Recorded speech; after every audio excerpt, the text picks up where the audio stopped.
ಎಲ್ರಿಗೂ ನಮಸ್ಕಾರ. Mister Shetty's kitchen ಗೆ ಸ್ವಾಗತ. ನಾನು ಇವತ್ತು ಪಾಸ್ತಾನ ಹೇಗ್ ಮಾಡೋದು ಅಂತ ಹೇಳ್ಕೊಡ್ತೀನಿ. ಇದು ತುಂಬಾ ಈಸಿಯಾಗಿ ಮಾಡ್ಕೋಬಹುದು ಮತ್ತೆ ಮಕ್ಳಿಗಂತೂ ತುಂಬಾನೇ ಇಷ್ಟ ಆಗುತ್ತೆ. ಈ ವಿಡಿಯೋನ ಸ್ಕಿಪ್ ಮಾಡದೆ ಫುಲ್ಲು ನೋಡಿ. ವಿಡಿಯೋ ಕೊನೆಯಲ್ಲಿ ಒಂದು ಕಿಚನ್ ಟಿಪ್ಸ್ ಕೊಡ್ತೀನಿ.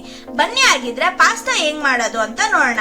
ಇದಕ್ಕೆ ಬೇಕಾಗಿರೋ ಐಟಮ್ಸ್ ಏನೇನಂದ್ರೆ ಪಾಸ್ತಾ, ಈರುಳ್ಳಿ, ಟೊಮೆಟೊ, ಕ್ಯಾರೆಟ್, ಕ್ಯಾಪ್ಸಿಕಮ್, ಕೊತ್ತಂಬರಿ, ಹಸಿಮೆಣಸಿನಕಾಯಿ, ಗರಂ ಮಸಾಲ, ಪೆಪ್ಪರ್ ಪೌಡರ್, ಕರಿಬೇವು, ಜೀರಿಗೆ ಮತ್ತೆ ಸಾಸಿವೆ. ಈಗ ಒಂದ್ ಕಡಾಯಿಗೆ ನೀರ್ನ ಹಾಕೋತಾ ಇದ್ದೀನಿ. ಒಂದ್ ದೊಡ್ಡ ಬೌಲ್ ಆಗುವಷ್ಟು ಪಾಸ್ತಾನ ಇದಕ್ಕೆ ಹಾಕೊಂಡು ಬೇಯಿಸ್ಕೊಬೇಕು. ಇದಕ್ಕೆ 1 ಸ್ಪೂನ್ ಎಣ್ಣೆ ಹಾಕೋತಾ ಇದ್ದೀನಿ. ಎಣ್ಣೆ ಹಾಕೊಳ್ಳೋದ್ರಿಂದ ಇದು ಉದ್ರುದ್ರಾಗಿ ಬರುತ್ತೆ, ಅಂಟಂಟ್ ಅನ್ಸಲ್ಲ ನಿಮ್ಗೆ. ಸ್ವಲ್ಪ ಉಪ್ಪು ಹಾಕೊಂಡು ಬೇಯಿಸ್ಕೊಳ್ಳೋಣ.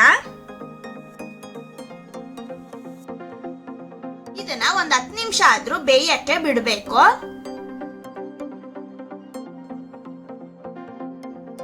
ನೀವು ಅವಾಗ ಇದನ್ನ ಕೈ ಆಡಿಸ್ತಾ ಇರ್ಬೇಕು. ಮತ್ತೆ ಬೆಂದಿದ್ಯಾ ಅಂತ ಚೆಕ್ ಮಾಡ್ಕೋತಾ ಇರಿ. ಫುಲ್ಲು ಬೆಂದ್ರೂ ಚೆನ್ನಾಗ್ ಅನ್ಸಲ್ಲ.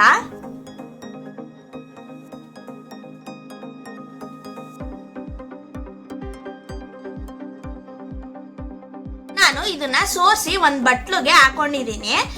ನೋಡಿ ಎಷ್ಟು ಉದ್ರುದ್ರಾಗಿ ಬಂದಿದೆ ಎಣ್ಣೆ ಹಾಕಿರೋದ್ರಿಂದ, ಮತ್ತೆ ಬೆಂದು ಇದೆ. ನೆಕ್ಸ್ಟ್ ನಾನು ಒಂದ್ ಪ್ಯಾನ್ಗೆ 4 ಸ್ಪೂನ್ ಆಗುವಷ್ಟು ಎಣ್ಣೆನ ಹಾಕೋತಿದ್ದೀನಿ.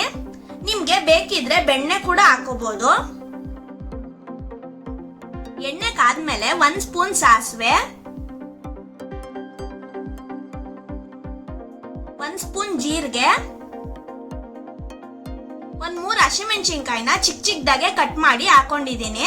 ಸ್ವಲ್ಪ ಕರಿಬೇವನ್ನ ಹಾಕೊಂಡು ಫ್ರೈ ಮಾಡ್ಕೊಳ್ಳೋಣ.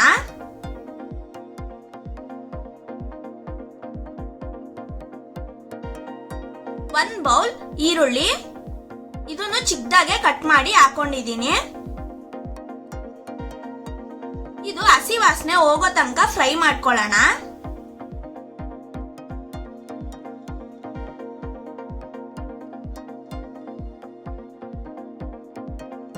ರುಚಿಗೆ ತಕ್ಕಷ್ಟು ಉಪ್ಪನ್ನ ಹಾಕೊಂಡಿದ್ದೀನಿ.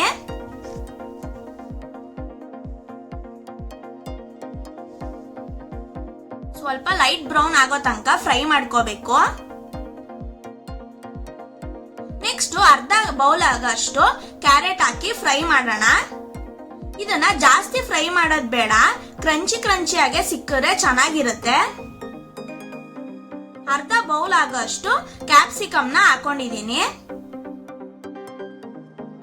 ಇದು ಅಷ್ಟೇ, ಜಾಸ್ತಿ ಫ್ರೈ ಮಾಡೋದೇನು ಬೇಡ. ನೀವು ಕ್ಯಾರೆಟ್ ಮತ್ತೆ ಕ್ಯಾಪ್ಸಿಕಮ್ ನ ಉದ್ದುದ್ದಕ್ಕೆ ಬೇಕಾದ್ರೂ ಕಟ್ ಮಾಡಿ ಹಾಕೋಬಹುದು, ಅದು ಚೆನ್ನಾಗಿರುತ್ತೆ.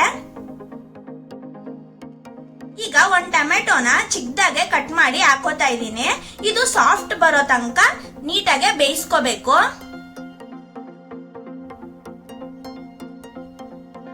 ನೋಡಿ ಎಷ್ಟು ಕಲರ್ಫುಲ್ ಆಗಿ ಕಾಣಿಸ್ತಿದೆ.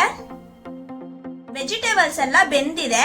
ಈಗ ಇದಕ್ಕೆ 1 spoon pepper powder, 1/2 spoon garam masala ಹಾಕಿ ಫ್ರೈ ಮಾಡ್ಕೊಳ್ಳೋಣ. ನೀವು ಬೇಕಿದ್ರೆ ಟೊಮೆಟೊ ಸಾಸ್ ಇಲ್ಲ ಚಿಲ್ಲಿ ಸಾಸ್ ನ ಹಾಕೋಬಹುದು, ಆದ್ರೆ ನಾನಿಲ್ಲಿ ಯಾವುದೇ ತರ ಸಾಸ್ ನ ಯೂಸ್ ಮಾಡ್ತಾ ಇಲ್ಲ. ಈಗ ಇದಕ್ಕೆ ಕೊತ್ತಂಬರಿನ ಹಾಕೊಂಡು ಒಂದ್ಸಲಿ ನೀಟಾಗಿ ಮಿಕ್ಸ್ ಮಾಡ್ಕೊಳ್ಳೋಣ.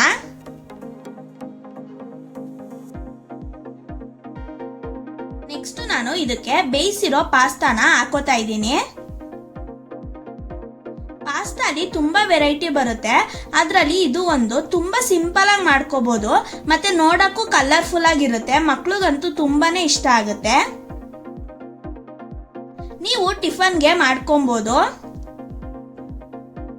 ಇದನ್ನ 1 ನಿಮಿಷ ನೀಟಾಗಿ ಫ್ರೈ ಮಾಡ್ಕೊಳ್ಳೋಣ. ನಾವು ಹಾಕಿರೋ ಮಸಾಲೆ ಎಲ್ಲ ಪಾಸ್ತಾಗೆ ನೀಟಾಗಿ ಅಂಟ್ಕೋಬೇಕು. ನೋಡಿ ರೆಡಿ ಆಗಿದೆ. ನಿಮ್ಮನೇಲೂ ಟ್ರೈ ಮಾಡಿ ಹೇಗಿತ್ತು ಅಂತ ಕಮೆಂಟ್ ಮಾಡಿ. ನಮ್ಮ ಚಾನೆಲ್ ನ ಸಬ್ಸ್ಕ್ರೈಬ್ ಮಾಡಿ, ಪಕ್ಕದಲ್ಲಿರೋ ಬೆಲ್ ಬಟನ್ ನ ಪ್ರೆಸ್ ಮಾಡಿ. ಸೊ ಹೊಸ ರೆಸಿಪಿದು ನೋಟಿಫಿಕೇಶನ್ ಬರುತ್ತೆ. ವಿಡಿಯೋ ಇಷ್ಟ ಆಗಿದ್ರೆ ಲೈಕ್, ಶೇರ್, ಕಮೆಂಟ್ ಮಾಡಿ. ಇವತ್ತಿನ ಕಿಚನ್ ಟಿಪ್ಸ್ ಏನಂದ್ರೆ ಎಲ್ಲರ ಮನೇಲೂ ಮಜ್ಜಿಗೆ ಇಲ್ಲ ಮೊಸರನ್ನ ಉಪಯೋಗಿಸ್ತೀವಿ. ಈ ಸಮ್ಮರ್ಗೆ ಕೆಲವೊಂದ್ಸಲ ಏನಾಗುತ್ತೆ ಅಂದ್ರೆ ಅದು ಬೇಗ ಹುಳಿ ಬಂದ್ಬಿಡುತ್ತೆ. ಇದನ್ನ ಉಪಯೋಗಿಸಕ್ಕೆ ಆಗಲ್ಲ. ಅಂತ ಟೈಮ್ ನಲ್ಲಿ ಅದನ್ನ ಚೆಲ್ಬಿಡ್ತೀವಿ. ಆ ತರ ಚೆಲ್ಬೇಡಿ, ಇದ್ರಿಂದನೂ ಕೂಡ ಉಪಯೋಗ ಇದೆ. ಈ ತರ ಮೊಸರು ಇಲ್ಲ ಮಜ್ಜಿಗೆನ ನೀರ್ನಲ್ಲಿ ಡೈಲ್ಯೂಟ್ ಮಾಡ್ಕೊಳ್ಳಿ, ಅಂದ್ರೆ ಇದನ್ನ ತೆಳ್ಳಗ್ ಮಾಡ್ಕೊಳ್ಳಿ. ಇದನ್ನ ಗಿಡಗಳಿಗೆ ಯೂಸ್ ಮಾಡ್ಕೊಬಹುದು. ಅದ್ರಲ್ಲೂ ಹೂ ಬಿಡೋ ಗಿಡಗಳು ಮತ್ತೆ ಕರ್ಬೇವ್ ಗಿಡಗಂತೂ ತುಂಬಾನೇ ಒಳ್ಳೇದು. OP ಟಿಪ್ಸ್ ನಿಮ್ಗೆ ಇಷ್ಟ ಆಗಿದೆ ಅಂತ ಅನ್ಕೋತೀನಿ. Thank you.